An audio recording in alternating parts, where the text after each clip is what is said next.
जय गुरु जी, जय माता दी। शुक्राना गुरु जी। शिव शक्ति की लाडली चैनल पर आप सबका स्वागत है। संगत जी, गुरु जी चाहते हैं कि सावन के महीने में शिव पुराण ज़्यादा से ज़्यादा पढ़ी जाए और ज़्यादा से ज़्यादा लोगों को इस शिव पुराण से जोड़ा जाए। तो मैं बहुत शुक्रगुज़ार हूँ कि शिव पुराण सावन के महीने में मेरे मुख से गुरु जी बुलवा रहे हैं, पढ़वा रहे हैं और ये सेवा है। इस सेवा को मैं करके बहुत खुश हूँ।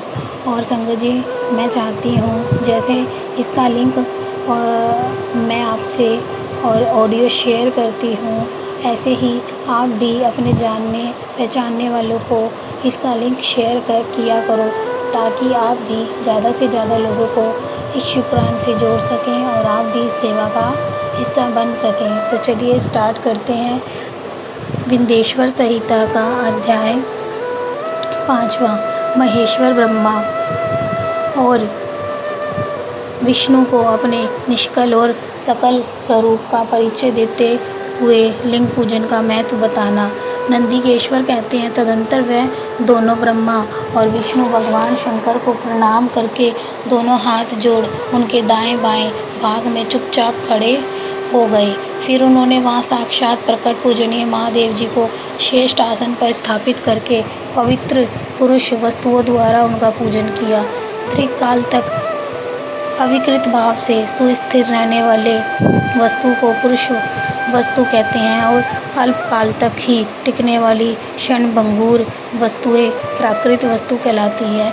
इस तरह वस्तु के ये दो भेद जानने चाहिए। किन पुरुष वस्तुओं से उन्होंने भगवान शिव का पूजन किया, यह बताया जाता है। हार, नूपुर, केयूर, किरीट, मणिमय कुंडल, यदोपवीत, उत्तरीय वस्त्र, पुष्पमाला, रेशमी वस्त्र, हार, मुद्रिका, पुष्प, तांबुल, कपूर, चंदन एवं अंगूर का अनुलेप, धूप, दीप, श्वेत छत्र, व्यंजन, ध्वजा, चवर तथा अन्यान्य दिव्य उपहारों द्वारा जिनका वैभव वाणी और मन की पहुँच से परे था, जो केवल पशुपति परमात्मा के ही योग्य थे और जिन्हें पशु कदापि नहीं पा सकते थे, उन दोनों ने अपने स्वामी महेश्वर का पूजन किया। सबसे पहले वहाँ ब्रह्मा और विष्णु ने भगवान शंकर की पूजा की। इससे प्रसन्न हो भक्तिपूर्वक भगवान शिव ने वहाँ नर्म भाव से खड़े हुए उन दोनों देवताओं से मुस्कुरा कर कहा, महेश्वर बोलो पुत्रों, आज का दिन एक महान दिन है। इसमें तुम्हारे द्वारा जो मेरी पूजा हुई है, इसमें मैं तुम लोगों पर बहुत प्रसन्न हूँ। इसी कारण यह दिन परम पवित्र और महान से महान होगा। आज की यह तिथि शिवरात्रि के नाम से विख्यात होकर मेरे लिए परम प्रिय होगी। इसके समय में जो मेरे लिंग निष्कल अंग आकृति से रहित निराकार स्वरूप के प्रति वेर सकल साकार रूप के प्रतीक विग्रह की पूजा करेगा, वह पुरुष जगत की सृष्टि और पालन आदि कार्य भी कर सकता है। जो शिवरात्रि को दिन रात निराहार एवं जितेंद्रिय रहकर अपनी शक्ति के अनुसार निश्चल भाव से मेरी यथोचित पूजा करेगा, उसको मिलने वाले फल का वर्णन सुनो। 1 वर्ष तक निरंतर मेरी पूजा करने पर जो फल मिलता है, वह सारा फल केवल शिवरात्रि को मेरा पूजन करने से मनुष्य तत्काल प्राप्त कर लेता है। जैसे पूर्ण चंद्रमा का उदय समुद्र की वृद्धि का अवसर है, उसी प्रकार यह शिवरात्रि तिथि मेरे धर्म की वृद्धि का समय है। इस तिथि में मेरी स्थापना आदि का मंगलमय उत्सव होना चाहिए। मैं जब ज्योतिर्मय स्तंभ रूप से प्रकट हुआ था, वह समय मार्गशीर्ष मास में आर्द्रा नक्षत्र से युक्त पूर्णमासी यह प्रतिपदा है। जो पुरुष मार्गशीर्ष मास में आर्द्रा नक्षत्र होने पर पार्वती सहित मेरा दर्शन करता है अथवा मेरी मूर्ति या लिंग की ही झांकी करता है, वह मेरे लिए कार्तिकेय से भी अधिक प्रिय है। उस शुभ दिन को मेरे दर्शन मात्र से पूरा फल प्राप्त होता है। यदि दर्शन के साथ मेरा पूजन भी किया जाए तो इतना अधिक फल प्राप्त होता है कि उसका वाणी द्वारा वर्णन नहीं हो सकता।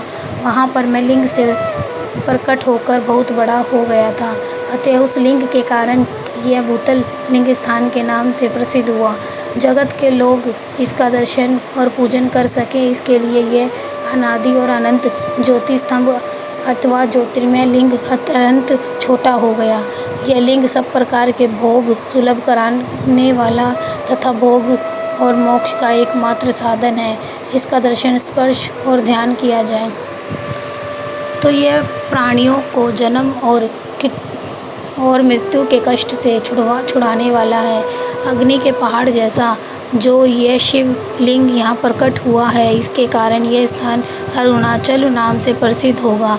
यहाँ अनेक प्रकार के बड़े बड़े तीर्थ प्रकट होंगे। इस स्थान में निवास करने या मरने से जीवों का मोक्ष तक हो जाएगा। मेरे 2 रूप हैं, सकल और निष्कल। दूसरे किसी के रूप में के ऐसे रूप नहीं है। पहले मैं सतम रूप से प्रकट हुआ, फिर अपने साक्षात अपरूप से ब्रह्मा भाव से मेरा निष्कल रूप है, और महेश्वर भाव, सकल भाव, ये दोनों मेरे ही सिद्ध रूप हैं। मैं ही पर ब्रह्म परमात्मा हूँ। कला युक्त और अकल मेरे ही स्वरूप हैं। ब्रह्मा रूप होने के कारण मैं ईश्वर भी हूँ। जीवों पर अनुग्रह आदि करना मेरा कार्य है। ब्रह्मा और केशव मैं सबसे बृहत और जगत की वृद्धि करने वाला होने के कारण ब्रह्मा कहलाता हूँ। सर्वत्र समरूप से स्थित और व्यापक होने से मैं ही सबका आत्मा हूँ।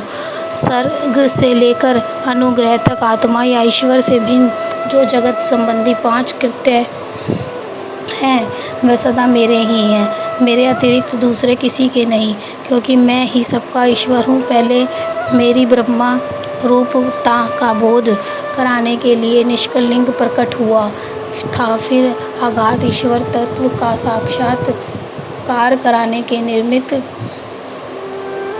में साक्षात जगदीश्वर ही सकल रूप में तत्काल प्रकट हो गया। अतः मुझ में जो ईश्वर तत्व है उसे ही मेरा सकल रूप जानना चाहिए तथा जो यह मेरा निष्कल स्तंभ है वह मेरे ब्रह्म स्वरूप का बोध कराने वाला है। यह मेरा ही लिंग है। तुम दोनों प्रतिदिन यहाँ रहकर इसका पूजन करो। यह मेरा ही स्वरूप है और मेरे ही सामीप्य की प्राप्ति कराने वाला है। लिंग और लिंगी में नित्य भेद होने के कारण मेरे इस लिंग का महान पुरुषों को भी पूजन करना चाहिए। मेरे एक लिंग की स्थापना करने का यह फल बताया गया है कि उपासक को मेरी समानता की प्राप्ति हो जाती है। यदि एक के बाद दूसरे शिवलिंग की स्थापना कर दी गई तब तो उपासक को फल स्वरूप से मेरे साथ एकत्र साम्य मोक्ष रूप फल प्राप्त हो जाता है। प्रधानतया शिवलिंग की ही स्थापना करनी चाहिए। मूर्ति की स्थापना उसकी अपेक्षा गौण कर्म है। शिवलिंग के अभाव में सब ओर से सवेर मुक्तियुक्त होने पर भी वह स्थान क्षेत्र नहीं कहलाता। अध्याय 5वां संपूर्ण हुआ। अगला अध्याय 5 कृत्यों का प्रतिपादन। प्रणव एवं पंचाक्षर मंत्र की महत्ता। ब्रह्मा विष्णु द्वारा भगवान शिव की स्तुति तथा उनका अंत ध्यान। ब्रह्मा और विष्णु ने पूछा, प्रभु सृष्टि आदि 5 कृत्यों के लक्षण क्या हैं? यह हम दोनों को बतलाइए। भगवान शिव बोले, मेरे कर्तव्यों को समझना अत्यंत गहन है, तथापि मैं कृपा पूर्वक तुम्हें उनके विषय में बता रहा हूँ। ब्रह्मा और अयुचित सृष्टि पालन, संहार, तरोभाव और अनुग्रह, यह 5 ही मेरे जगत संबंधी कार्य हैं जो नित्य सिद्ध हैं। संसार की रचना का जो आरंभ है उसी को सर्ग या सृष्टि कहते हैं। मुझसे पालित होकर सृष्टि का सुस्थिर रूप से रहना ही उसकी स्थिति है। उसका विनाश ही संहार है। प्राणों के उत्क्रमण को तिरोभाव कहते हैं। इन सब से छुटकारा मिल जाना ही मेरा अनुग्रह है। इस प्रकार मेरे 5 कृत्य हैं। सृष्टि आदि जो 4 कृत्य हैं वे संसार का विस्तार करने वाले हैं। 5वां कृत्य अनुग्रह मोक्ष का हेतु है। वह सदा मुझ में ही अचल भाव से स्थिर रहता है। मेरे भक्तजन इन 5 कृत्यों को 5 भूतों में देखते हैं। सृष्टि भूतल में स्थित, जल में, संहार अग्नि में, तिरोभाव वायु में और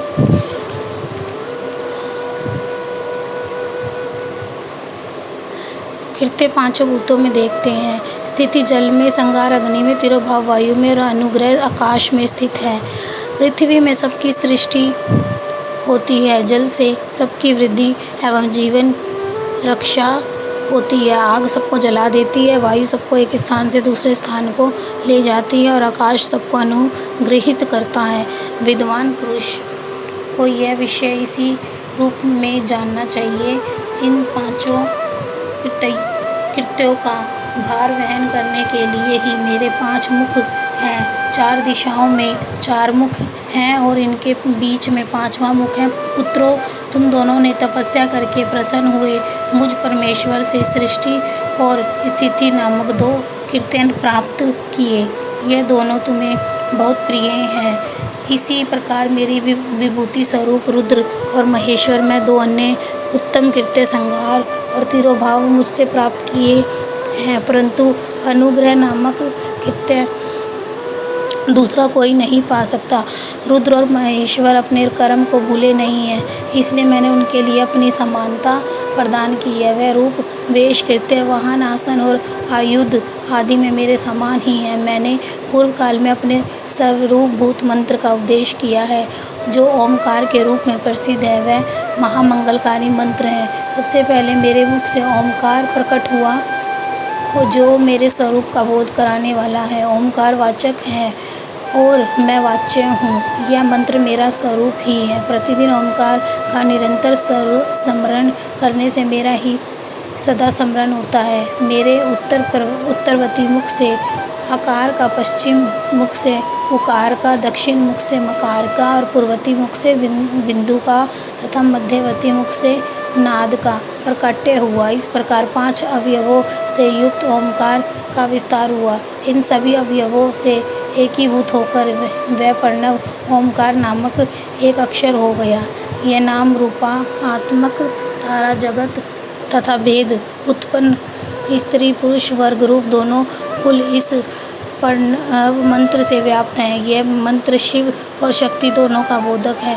इसी से पंचाक्षर मंत्र की उत्पत्ति हुई है, जो मेरे सकल रूप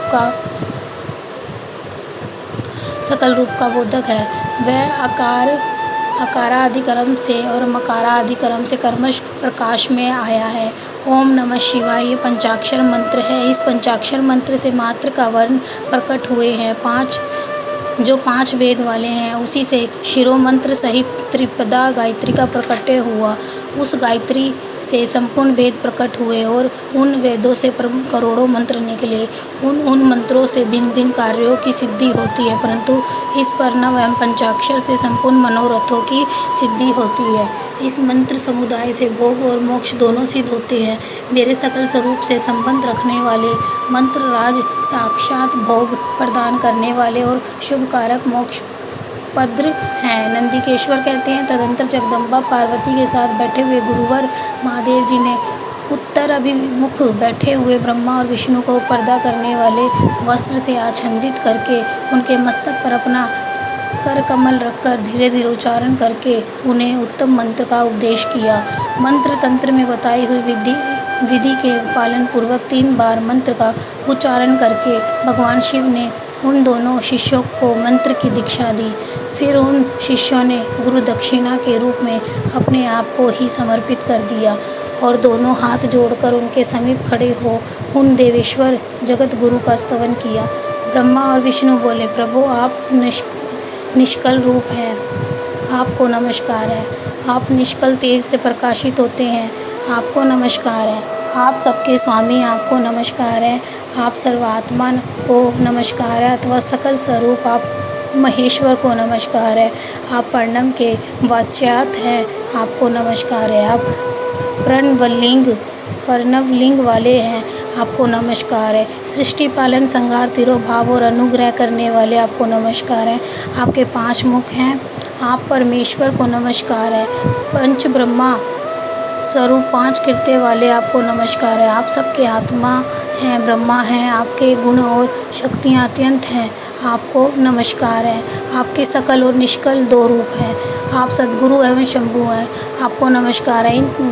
पदों द्वारा अपने गुरु महेश्वर की स्तुति करके ब्रह्मा और विष्णु ने उनके चरणों में प्रणाम किया। महेश्वर बोले, नक्षत्र से युक्त चतुर्दशी को प्रणव का जप किया जाए तो वैक्ष्य फल देने वाला होता है। सूर्य की संक्रांति से युक्त महाआद्रा नक्षत्र में एक बार किया जाए हुआ प्रणव जप कोटि गुणे जप का फल देता है।